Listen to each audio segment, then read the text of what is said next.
ಈಗ ಕಾಲರ್ ಇದ್ದಾರೆ, ಮಾತನಾಡಿಸೋಣ. ವಾಸಂತಿ ಬೆಂಗಳೂರಿನಿಂದ ಕರೆ ಮಾಡಿದ್ದಾರೆ. ನಮಸ್ಕಾರ ವಾಸಂತಿ ಅವರೇ. ನಮಸ್ಕಾರ ಗುರುಜಿ. ಯಾರ ಬಗ್ಗೆ ಅಮ್ಮ ತಮ್ಮ ಪ್ರಶ್ನೆ? ನಮ್ಮ ಮಗಳ ಬಗ್ಗೆ ಕೇಳಬೇಕಾಗಿತ್ತು. ಮಗಳ ಡೇಟ್ ಆಫ್ ಬರ್ತ್ ಹೇಳ್ತೀರಾ? ಹೇಳ್ತೀನಿ. ಹೇಳಿ. 28/8/1984. 28/8/84. 84 ಬೆಳಗ್ಗೆ 9:30 ಮಂಗಳವಾರ. ಸರಿ, ಪ್ರಶ್ನೆ ಏನಮ್ಮ? ಅವಳಿಗೆ ಆರೋಗ್ಯ ಚೆನ್ನಾಗಿಲ್ಲ ಗುರುಜಿ. ಅದು ಸ್ವಲ್ಪ ಕೆಲಸದಲ್ಲೂ ಕಿರಿಕಿರಿ ಅಲ್ಲಿ ಆಫೀಸಲ್ಲಿ, ಅದಕ್ಕೆ ಕೇಳೋಣ. ಸರಿ, ಮಾತಾಡ್ತಾರೆ. ವಸಂತಿ ಅವರೇ ನಮಸ್ಕಾರ. ನಮಸ್ಕಾರ ಗುರುಜಿ. ನಮಸ್ಕಾರ. ಗಾಬರಿ ಮಾಡ್ಕೋಬೇಡಿ. ಆರೋಗ್ಯ ಚೆನ್ನಾಗಿಲ್ಲ ಏನಪ್ಪ ಅಂತ. ಅದು ಏನಾಗಿದೆ, ಲಗ್ನಾಧಿಪತಿ ಯಾರು ಶರೀರದ ಅಧಿಪತಿನೋ ಅವನು ಇವ್ರ ಜಾತಕದಲ್ಲಿ ವ್ಯಯಸ್ಥಾನದಲ್ಲಿ ಒಂದು ದುಸ್ಥಾನದಲ್ಲಿದ್ದಾನೆ. ಹೀಗಾಗಿ ಸ್ವಲ್ಪ ಆರೋಗ್ಯದಲ್ಲಿ ಏರುಪೇರು. ವೃತ್ತಿಯ ಅಧಿಪತಿನೂ ಅವನೇ ಆಗಿದ್ದಾನೆ ಬುಧ. ಹೀಗಾಗಿ ಅವನು ವೀಕ್ ಆಗಿರೋದ್ರಿಂದ ಸ್ವಲ್ಪ ಇವರಿಗೆ ಹಿನ್ನಡೆ ಆಗ್ತಾ ಇದೆ. ಗಾಬರಿ ಬೇಡ. ಹತ್ತಿರದಲ್ಲಿ ಯಾವುದಾದ್ರು ವಿಷ್ಣು ಸನ್ನಿಧಾನ ಇದ್ದರೆ ವಿಷ್ಣು ಸನ್ನಿಧಾನದಲ್ಲಿ ಅಭಿಷೇಕ ಮಾಡಿಸ್ಲಿಕ್ಕೆ ಹೇಳಿ. ಅದರಲ್ಲೂ ಇವರಿಗೆ ನರಸಿಂಹ ಸನ್ನಿಧಾನದಲ್ಲಿ ಅಭಿಷೇಕ ಮಾಡಿಸಿ ಆ ತೀರ್ಥ ಪ್ರೋಕ್ಷಣೆ ಸೇವನೆ ಮಾಡಿದ್ರೆ ಬಹಳ ಒಳ್ಳೆಯದು. ಅದನ್ನು ನೀವು ಪ್ರತಿ ಮಂಗಳವಾರ ನರಸಿಂಹ ಸನ್ನಿಧಾನದಲ್ಲಿ ಮಾಡಿಸ್ಲಿ. ಅದು ತುಂಬ ಸಹಾಯವಾಗುತ್ತೆ. ಆಮೇಲೆ ಸಾಧ್ಯವಾದರೆ ಒಂದು ಬುಧಗ್ರಹ ಶಾಂತಿ, ಒಂದು ಧನ್ವಂತರಿ ಹವನ ಮಾಡಿದ್ರೆ ಬಹಳ ಒಳ್ಳೆಯದು. ಅದು ಒಂದು ಆರೋಗ್ಯದಲ್ಲಿ ಒಂದು ಹೆಚ್ಚಿನ ಬಲ ಕೊಡುತ್ತೆ. ಅವ್ರು ತಗೊಳ್ಳೋ ಮೆಡಿಸನ್ನು, ಅವ್ರು ತಗೊಳ್ಳೋ ಆಹಾರ ಎಲ್ಲವುಗಳಲ್ಲೂ ಒಂದು ಸಂಜೀವಿನಿ ಶಕ್ತಿ ಕೊಡುತ್ತೆ. ಧನ್ವಂತರಿ ಪ್ರಾರ್ಥನೆ, ಧನ್ವಂತರಿ ಹೋಮ ಮಾಡಿಸೋದ್ರಿಂದ ನಿಮಗೆ ಸಾಧ್ಯವಾದರೆ ದಯವಿಟ್ಟು ಅದನ್ನು ಮಾಡಿಸಿ. ಅದರಿಂದ ತುಂಬ ಬಲ ಬರುತ್ತೆ. ಮತ್ತು ಪ್ರತಿ ದಿವಸ ವಿಷ್ಣು ಸಹಸ್ರನಾಮ ಹೇಳಕ್ಕೆ ಹೇಳಿ. ಅದು ಕೂಡ ಔಷಧಂ ಜಗತಸ್ಸೇತುಹು ಅಂತ ಒಂದು ಮಾತು ಬರುತ್ತೆ. ಆ ಔಷಧಿಯನ್ನು ಭಗವಂತ ಅದನ್ನು ಸ್ಮರಣೆ ಮಾಡಿದ್ರೆ, ಶ್ರವಣ ಮಾಡಿದ್ರೆ, ಕೇಳಿಸ್ಕೊಂಡ್ರೆ ಸಾಕಾಗುತ್ತೆ. ಹೇಳಕ್ಕೆ ಬರ್ತಾ ಇಲ್ಲಲ್ಲಪ್ಪ ಅಂತ ಗಾಬರಿ ಬೇಡ, ಕೇಳಿಸ್ಕೊಂಡ್ರೂ ಆಗುತ್ತೆ. ಅಚ್ಚುಕಟ್ಟಾಗಿ ಒಂದು ಚೇರ್ ಮೇಲೋ ಅಥವಾ ಒಂದು ಚಾಪೆ ಮೇಲೋ ಕೂತು ಕೇಳಿಸ್ಕೊಳ್ಳಿ, ಅನುಕೂಲ ಆಗುತ್ತೆ. ಇವರೇ ವಿಷ್ಣುವಿನ ಆರಾಧನೆಯಿಂದ ತುಂಬ ಸಹಾಯವಾಗುತ್ತೆ. ಯೋಚನೆ ಮಾಡೋದು ಬೇಡ, ಒಳ್ಳೆಯದಾಗಲಿ. ಸರಿ ಶಾಸ್ತ್ರಿಗಳೇ, ಈಗ ಕಟಕ, ಸಿಂಹ, ಕನ್ಯಾ ಈ 3 ರಾಶಿಗಳ ಫಲವನ್ನು ತಿಳಿಸೋದಾದ್ರೆ, ಕರ್ಕಟಕ ರಾಶಿಯವರಿಗೆ ಹೇಗಿದೆ ಈ ವಾರದ ಆದಿಯಲ್ಲಿ? ಅಧಿಕ ವ್ಯಯ, ಹೂಡಿಕೆಗಳು, ವೃತ್ತಿಯಲ್ಲಿ ಹೆಚ್ಚಿನ ಪರಿಶ್ರಮ ಇದೆ, ಸಹಜವಾಗಿದೆ. ಸಂಗಾತಿಯಲ್ಲಿ ಸಾಮರಸ್ಯ, ಆರೋಗ್ಯದಲ್ಲಿ ಸ್ವಲ್ಪ ಏರುಪೇರು. ನೋಡಿಪ್ಪ, ಸ್ವಲ್ಪ ಏರುಪೇರಿನ ಲಕ್ಷಣ ಕರ್ಕಟಕ ರಾಶಿಯವರಿಗೆ. ರಾಶ್ಯಾಧಿಪತಿ ಬಲಹೀನ ಮತ್ತು ವ್ಯಯದಲ್ಲಿ ಸಂಚರಿಸ್ತಾನೆ. ಈ ಕಾರಣಕ್ಕೆ ಸ್ವಲ್ಪ ಆರೋಗ್ಯ ವಿಚಾರದಲ್ಲಿ ಹುಷಾರಾಗಿರಿ. ಮತ್ತು ಅಧಿಕವಾದ ಹೆಚ್ಚಿನ ವ್ಯಯ, ನೀವು ನಿರೀಕ್ಷೆ ಮಾಡಿದ್ದು ಒಂದು, ಆಮೇಲೆ ನೀವು ಅದು ಬೆಟ್ಟದ ಭಾರ ಆಗಿಬಿಡುತ್ತೆ. ಹೀಗಾಗಿ ನಾವು ಹೋಗ್ತೀವಲ್ಲ ಎಲ್ಲೋ ಶಾಪಿಂಗೋ ಮತ್ತೊಂದು ಮಾಲೋ, ಬಹಳ ಎಚ್ಚರಿಕೆ ಬೇಕು. ಹೋಗಬೇಕಾ ಬೇಡವಾ 10 ಸಲ ಯೋಚನೆ ಮಾಡಿ ಮನೆ ಹೊಸ್ಲನ್ನ ಕಾಲು ಆಚೆ ಇಡೋದು ಬಹಳ ಒಳ್ಳೆಯದು. ಇದು ಪರ್ಚೇಸಿಂಗ್ ವಿಚಾರದಲ್ಲಿ.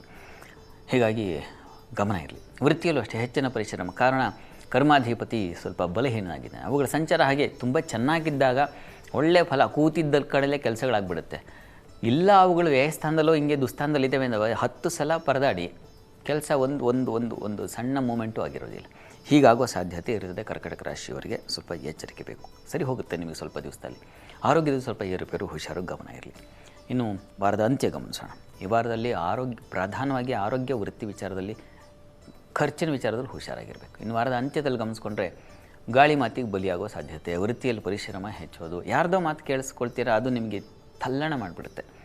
ಸೇವಕರಿಂದ ತೊಂದರೆಗಳು, ಬಂಧುಗಳು, ಸ್ನೇಹಿತರ ವಿಚಾರದಲ್ಲೂ ಕೂಡ ಸ್ವಲ್ಪ ಅವ್ರಿಗೇನಾಗುತ್ತೆ, ಹುಷಾರಾಗಿರಬೇಕು. ತೃತೀಯ ಸ್ಥಾನ ಅದು ದುಶ್ಚಿಕ್ಯ ಸ್ಥಾನ ಅಂತ ಅದಕ್ಕೆ ಹೆಸರು.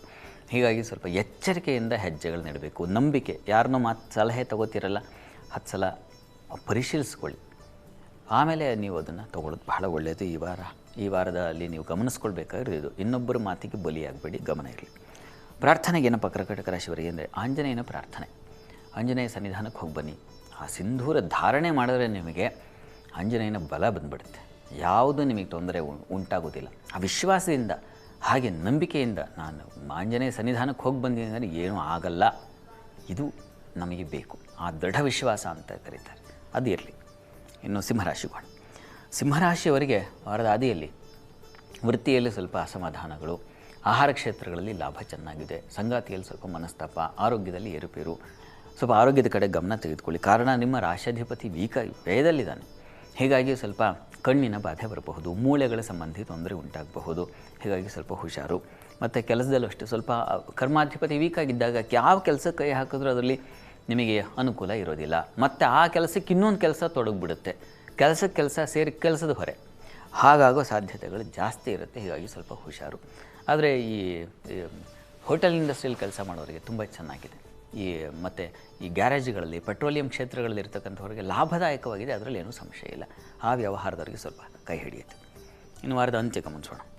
ವಾರಾಂತ್ಯದಲ್ಲಿ ಸ್ವಲ್ಪ ಹಣಕಾಸಿನ ವಿಚಾರದಲ್ಲಿ ಹುಷಾರಾಗಿರಬೇಕು. ಮಾತಿನ ಘರ್ಷಣೆಗಳು ಬರುತ್ತೆ, ಕುಟುಂಬದಲ್ಲಿ ಸ್ವಲ್ಪ ಹುಷಾರಾಗಿರಿ. ವೃತ್ತಿ ಸ್ಥಳದಲ್ಲೂ ಅಷ್ಟೇ ಸ್ತ್ರೀಯರು ಪುರುಷರ ನಡುವೆ ಭಿನ್ನಾಭಿಪ್ರಾಯಗಳು, ಮನಸ್ತಾಪಗಳು, ಘರ್ಷಣೆ, ಮಾತಿನ ವಾಗ್ಘರ್ಷಣೆಗಳು, ಸಂದೇಶ ಘರ್ಷಣೆಗಳು, ವಾಟ್ಸಪ್ ಮೂಲಕ ಗ್ರೂಪಲ್ಲಿ ಇವೆಲ್ಲ ಸ್ವಲ್ಪ ಹುಷಾರಾಗಿರಿ. ವಿದ್ಯಾರ್ಥಿಗಳಿಗೆ ತೊಂದರೆ, ಜಗಳ, ಅಲ್ಲೆಲ್ಲೋ ಶಾಲೆಯಲ್ಲಿ ಹೋಗಿರ್ತೀರ, ಅಲ್ಲೆಲ್ಲೋ ಮತ್ತಿನ್ನೇನೋ ಅಸಮಾಧಾನದ ವಾತಾವರಣ, ಈ ರೀತಿಯ ಸಾಧ್ಯತೆ. ಹಾಗಂತ ಅದನ್ನೇ ತಲೆಯಲ್ಲಿ ಇಟ್ಟುಕೊಂಡು ನೀವು ತಲೆ ಕೆಡಿಸ್ಕೊಳ್ಬೇಕು. ಅದಕ್ಕೊಂದು ಪರಿಹಾರವೂ ಇದೆ. ಹತ್ತಿರದಲ್ಲಿ ಯಾವುದಾದ್ರು ಮಹಾಲಕ್ಷ್ಮಿ ನೋಡಿ ಗಮನಿಸಿ.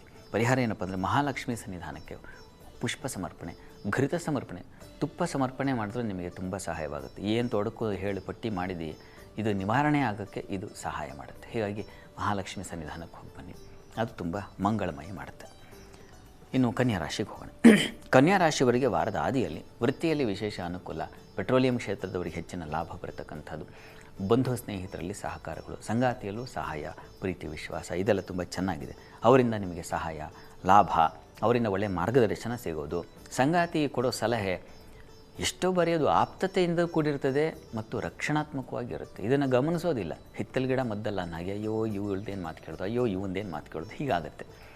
ಆದರೆ ಅದು ನಿಮಗೆ ರಕ್ಷಣೆಯಾಗಿರ್ತದೆ. ಕೇಳಬೇಕು. ಈ ಒಂದು ವಾರದಲ್ಲಿ ಚೆನ್ನಾಗಿದೆ ನಿಮ್ಮ ಪಾಲಿಗೆ. ಈ ವಾರ ಹೇಗಿದೆ? ವಾರದ ಚಂದ್ರ ಬಲಹೀನಾಗಿದ್ದರೂ ಬೇರೆ ಬೇರೆ ಗ್ರಹಗಳ ಲಾಭಸ್ಥಾನ ನಿಮಗೆ ಹೆಚ್ಚಿನ ಶುಭ ಫಲ ತಂದುಕೊಡುತ್ತೆ. ಈಗ ಆತಂಕ ಬೇಡ. ಇನ್ನು ಅಂತ್ಯಕ್ಕೆ ಹೋಗೋಣ. ವಾರದ ಅಂತ್ಯದಲ್ಲಿ ಆರೋಗ್ಯದ ಸ್ವಲ್ಪ ಏರುಪೇರು ಆಗೋ ಸಾಧ್ಯತೆ, ಅದೃಷ್ಟ ಕೈ ಕೊಟ್ಬಿಡುತ್ತೆ. ಯಾವುದು ನಿಮಗೆ ಕಠಿಣ ಸವಾಲಾಗಿರುತ್ತೋ ಅದು ಹಾಗೇ ಉಳಿದ್ಬಿಡುತ್ತೆ. ಯಾರ ಸಹಾಯವೂ, ದೈವ ಸಹಾಯವೂ ಇಲ್ಲದೆ ಹೋಗ್ಬಿಡುತ್ತೆ. ಹಾಗಾಗ್ಬಿಡುತ್ತೆ. ಅದೃಷ್ಟ ಕೈ ಕೊಟ್ಟಾಗ ಯಾರ ಸಹಾಯವೂ ನಮಗೆ ಸಹಾಯ ಅನಿಸೋದಿಲ್ಲ, ನಮ್ಮ ಪರಿಶ್ರಮವೂ ವ್ಯರ್ಥ ಆಗಿಬಿಡುತ್ತೆ. ಆ ರೀತಿಯಲ್ಲೆಲ್ಲ ತೊಂದರೆ ಆಗೋ ಸಾಧ್ಯತೆಗಳು ಜಾಸ್ತಿ ಇದೆ. ಹುಷಾರಾಗಿರಿ. ಹಣಕಾಸಿನ ವಿಚಾರದಲ್ಲೂ ಅಷ್ಟೇ ಸ್ವಲ್ಪ ಹುಷಾರಾಗಿರಿ. ವಿದ್ಯಾರ್ಥಿಗಳು ನಿಮಗೂ ಕೂಡ ಸ್ವಲ್ಪ ತೊಂದರೆ, ತೊಡಕು, ವಿದ್ಯೆ ವಿಚಾರದಲ್ಲಿ, ಹಣಕಾಸಿನ ವಿಚಾರದಲ್ಲಿ ನೀವೇನಾದರೂ ಟ್ರಾನ್ಸಾಕ್ಷನ್ ಮಾಡುವಾಗ ಮತ್ತೊಂದು ಬಹಳ ಎಚ್ಚರಿಕೆ ಇರಲಿ ಈ ವಾರದಲ್ಲಿ. ಪ್ರಾರ್ಥನೆಗೆ ಏನಪ್ಪ ಕನ್ಯಾ ರಾಶಿಯವರಿಗೆ ಅಂತಂದರೆ ದುರ್ಗಾ ಕವಚ ಹೇಳ್ಕೊಳ್ಳಿ. ಅದು ಆರೋಗ್ಯಕ್ಕೆ ಸಂಬಂಧಿಸಿದ ಹಾಗೆ. ತುಂಬ ಒತ್ತಡ, ಆರೋಗ್ಯ ಏನಪ್ಪ ಇಷ್ಟು ಕ್ಷೀಣಿಸ್ತಾ ಇದೆಯಲ್ಲ ಅಂತ ಅನಿಸ್ಲಿಕ್ಕೆ ಶುರುವಾಗುತ್ತೆ. ದುರ್ಗಾ ಕವಚ ಹೇಳ್ಕೊಳ್ಳಿ, ಇದು ತುಂಬ ಸಹಾಯವಾಗುತ್ತೆ. ಮಹಾಲಕ್ಷ್ಮಿ ಸನ್ನಿಧಾನದಲ್ಲಿ ಅಭಿಷೇಕವನ್ನು ಮಾಡಿಸಬಹುದು, ಅದು ಕೂಡ ಸಹಾಯವಾಗುತ್ತೆ.